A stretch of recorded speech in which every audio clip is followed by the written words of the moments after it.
Hi friends, எல்லோருக்கும் வணக்கம். எல்லோரும் எப்படி இருக்கீங்க? நல்லா இருக்கீங்களா? இன்றைக்கி அந்த கதையோட அடுத்த போய் தான் பார்க்க போகிறோம். அதுக்கு முன்னாடி நீங்கள் செய்ய வேண்டிய விஷயம் என்ன அப்படின்னு கேட்டிங்கன்னா, மறக்காமல் நம்ம இந்த சேனலை சப்ஸ்கிரைப் பண்ணிக்கோங்க. கீழே இருக்க பெல் பட்டனையும் கிளிக் பண்ணுங்கள். அப்போ தான் நான் போடக்கூடிய வீடியோஸ் எல்லாமே உடனுக்குடனே உங்களுக்கு நோட்டிஃபிகேஷனில் வரும். ஸோ மறக்காமல் சேனலை சப்ஸ்கிரைப் பண்ணிவிட்டு வீடியோ பாருங்கள் ஃப்ரெண்ட்ஸ். வாங்க நம்ம கதைக்குள்ளே போகலாம். ஒரு விஷயத்தை நம்ம ஏற்றுக்கிறதும் ஏற்றுக்காமல் இருக்கிறதும் நம்மளை சார்ந்ததாக தான் இருக்குது. ஏன் அப்படின்னா, நம்ம ஒரு சில விஷயங்களில் நம்மளால் ஏற்றுக்க முடியாத விஷயங்களை நம்ம சொல்கிறதுக்கோ இல்லை அடுத்தடுத்த விஷயங்களில் நம்மளால் பேசிகிட்டு இருக்கிறதுக்கோ நம்மளுக்கு எதுக்குமே உரிமை கிடையாது. அப்படிங்கிறப்போ அதையெல்லாம் நம்ம கொஞ்சம் அட்ஜஸ்ட் பண்ணி தான் போயிட்டுருக்கணும். ஏன்னா நமக்கு எல்லாரோட தேவையும் கரெக்டாக இருக்குங்கிறப்போ அதெல்லாம் நம்மளால் ஒன்றும் சொல்ல முடியாத மாதிரி தான் இருக்குது. அதனால் முடிஞ்ச அளவுக்கு நம்மளால் என்ன செய்ய முடியுதோ அதை நம்ம செஞ்சு நம்மளோட இதை நம்ம ஏற்றுக்கிட்டு போயிட்டுருக்க வேண்டியதான். அப்படின்னோடனே அதெல்லாம் கரெக்டு தான் நீங்கள் சொல்கிறதெல்லாம். ஏன்னா எப்போதுமே மற்றவங்களோட ஒரு சில விஷயங்களை நம்மளுக்கு ஒரு சரியான ஒரு இதை நம்ம ஏற்றுக்கிறதுக்கும் ஏற்றுக்காமல் இருக்கிறதுக்கும் நம்மளுக்கு அதுக்கு எதுக்குன்னு சொல்லிட்டு சரியான ஒரு இது கிடையாது. அதுக்கேற்ற மாதிரி தான் நம்ம வாழ்க்கையில் அடுத்தடுத்த கட்டங்களை நோக்கி போயிட்டுருக்கணும் அப்படிங்கிற மாதிரி இருக்குது. அப்படின்னோடனே அதெல்லாம் சரிதான்ப்பா, நான் இல்லைங்களா, நான் அடுத்தடுத்த விஷயங்களில் நீங்கள் என்ன பண்ணணும் என்ன செய்யணும் அப்படிங்கிறத நீங்கள் தான் முடிவு பண்ணணும். அதை தாண்டி நம்ம யாரையும் எந்த ஒரு விஷயத்துக்கும் சொல்லிகிட்டு இருக்கணுங்கிற அவசியம் இல்லை. அப்படின்னோடனே அதெல்லாம் கரெக்டு தான். நான் அதுக்கு மேலே உங்ககிட்ட நான் எதுவும் பேசுகிற மாதிரி இல்லை. ஏன்னா ஒரு சில விஷயங்கள் அவங்களுக்கு ஈஸியாக நம்மளுக்கு கேட்டுக்கிறாங்க, இல்லை அதெல்லாம் சரியில்லை அப்படின்னு சொல்லிட்டு நடந்துக்கிறாங்க. அப்படிங்கிறப்போ அதெல்லாம் நம்மளுக்கு சரியான ஒரு விஷயத்த கொண்டுட்டு வர்றதா இருக்கா அப்படிங்கிறத நீங்கள் தான் பார்த்துக்கணும், பண்ணிக்கணும்.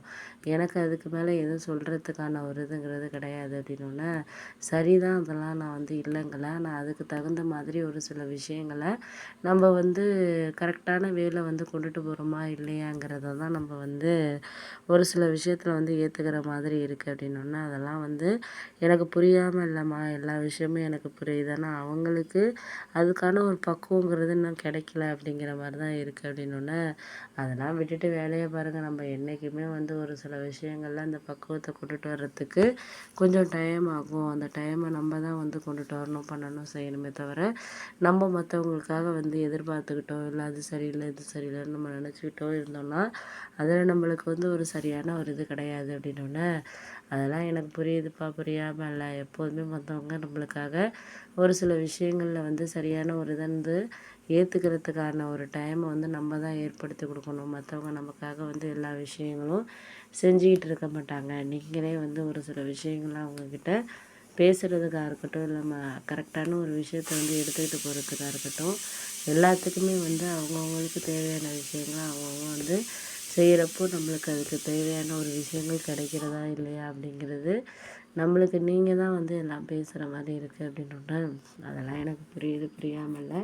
போக போக நீங்கள் எந்த விஷயமா இருந்தாலும் எனக்காக நீங்கள் பேசிக்கிட்டீங்கனாலே அதுவே போதும். அதை தாண்டி நான் யாருக்காகவும் எந்த விஷயமும் சொல்கிற மாதிரி இல்லை. அப்படின்னோடனே அதுக்காக ஏன் நீங்கள் கவலைப்பட்டுட்ருக்கீங்க? உங்களுக்கு என்ன வேணுமோ அதை நீங்கள் ஏற்றுக்கங்க. அதை ஏற்றுக்கிட்டு நம்ம போய்க்கலாம். அதை தாண்டி நம்ம யாரையும் எந்த விஷயத்துக்கும் குறை சொல்கிற மாதிரி இல்லை. குறை சொன்னால் சொல்லிகிட்டே இருக்கலாம். அதனால் குறை சொல்கிறவங்கள நம்ம எல்லாருக்கும் ஏற்றுக்கிட்டோ இல்லை அடுத்தடுத்த விஷயங்களை நம்ம சரியாக இது பண்ணுறதுக்கோ எந்த ஒரு வாய்ப்பும் கிடையாது. எதா இருந்தாலும் நம்மளுக்கு தேவையான விஷயங்களை நம்ம ஏற்றுக்கிட்டு போயிட்டுருக்க வேண்டியதான். அப்படின்னோடனே அதெல்லாம் கரெக்டு தான். நாங்கள் இருந்தாலும் எங்களுக்கு என்ன தேவையோ அதை நாங்கள் பார்த்துக்குறோம், பார்த்துக்கிட்டு முடிவு பண்ணிக்கலாம். அப்படின்னோடனே அதெல்லாம் கரெக்டு தான்ப்பா, நான் இல்லைங்களா, ஆனால் அதுக்கு தகுந்த மாதிரி நீங்களும் உங்களுக்கு முடிவு என்ன வேணுங்கிறத நீங்களே இது பண்ணிக்கோங்க. அப்படின்னோடனே அதெல்லாம் கரெக்டு தான், நான் சொல்கிறது உங்களுக்கு புரியும்னு நினைக்கிறேன். அப்படின்னோடனே அதெல்லாம் எங்களுக்கு புரியுது, புரியாமல் இல்லை, நீங்கள் தான் கொஞ்சம் பார்த்து